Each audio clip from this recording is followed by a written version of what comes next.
Assalamualaikum warahmatullahi wabarakatuh. Pada video kali ini, kita akan membahas tes wawasan kebangsaan. Spesifik pembahasannya yaitu pengamalan Pancasila dalam bentuk soal cerita atau analisis implementasi.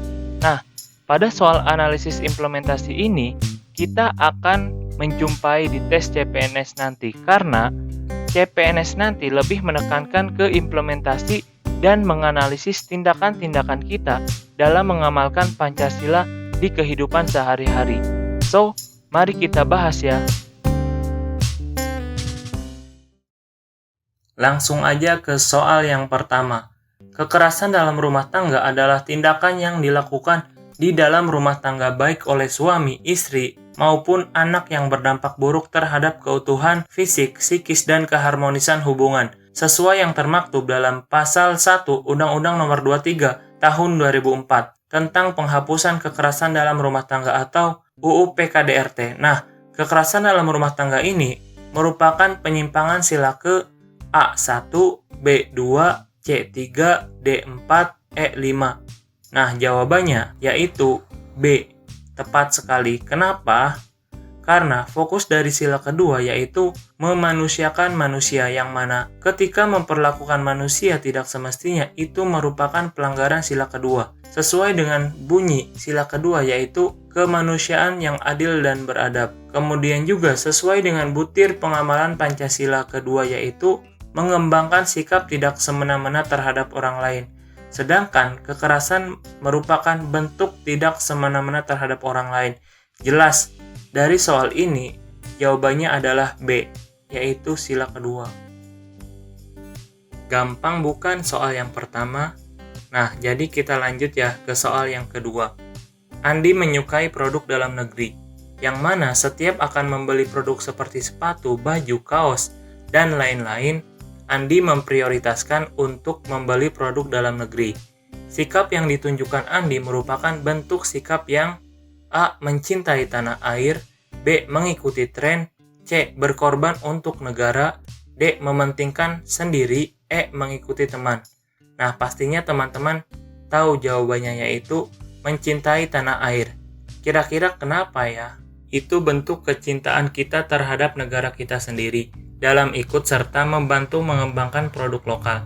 Nah, kalau tidak didasari cinta tanah air, mungkin aja kita susah untuk membeli produk kita sendiri karena secara kualitas masih ada beberapa yang belum bisa bersaing. Kemudian, cinta tanah air juga ada kaitannya dengan persatuan Indonesia yaitu sila ketiga, karena soal memprioritaskan hal yang berkaitan dengan tanah air kita biasanya bagian dari sila ketiga. Contohnya, membeli produk lokal, mendukung program pemerintah, menaati peraturan pemerintah. Nah, kalau teman-teman bertemu dengan soal cerita yang menggambarkan hal tersebut, bisa aja jawabannya Persatuan Indonesia, sesuai dengan pengamalannya. Oh iya, kalau ada yang belum paham, bisa aja komen di kolom komentar ya. Nah, kemudian lanjut kita ke soal yang nomor 3.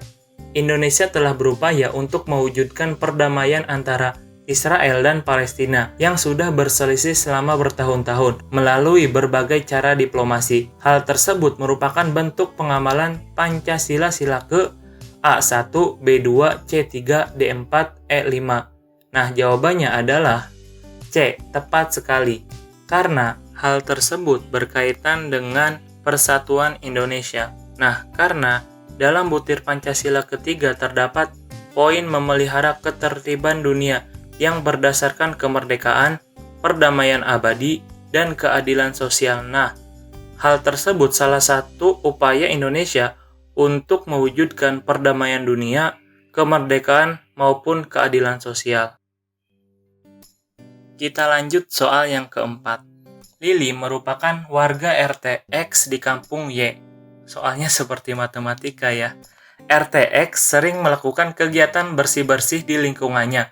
Sebagai warga yang baik, Lili selalu menyempatkan untuk ikut melaksanakan bersih-bersih di RT-nya. Sikap tersebut sesuai pengamalan Pancasila ke A1, B2, C3, D4, E5. Nah, jawabannya adalah C, tepat sekali. sila ketiga. Karena dampak dari bersih-bersih atau gotong royong bisa menumbuhkan rasa kebersamaan, rasa persatuan, sehingga sesuai dengan sila ketiga yaitu Persatuan Indonesia. Terus juga sesuai dengan butir pengamalan Pancasila, yang mana memprioritaskan kepentingan bersama karena kerja bakti merupakan kepentingan bersama untuk menjaga lingkungannya. Sebelum kita lanjut ke soal yang terakhir, kalau teman-teman ada yang bingung bisa ditanyain ke kolom komentar. Selanjutnya, kita akan membahas soal yang terakhir. Pancasila sebagai ideologi terbuka memiliki batas-batas sebagai berikut. Kecuali A. Mencegah berkembangnya paham dan ideologi liberal. B. Penciptaan norma baru tidak perlu memiliki konsensus. C. Larangan terhadap ideologi Marxisme, Leninisme, dan komunisme. D. Menekankan pada stabilitas nasional yang sehat dan dinamis. E. Larangan terhadap pandangan ekstrim yang meresahkan masyarakat. Kira-kira apa ya jawabannya? Tepat sekali jawabannya C. B. Penciptaan norma baru tidak perlu memiliki konsensus. Karena pembahasannya adalah batasan yang benar di jawaban B seharusnya penciptaan norma baru harus melalui konsensus.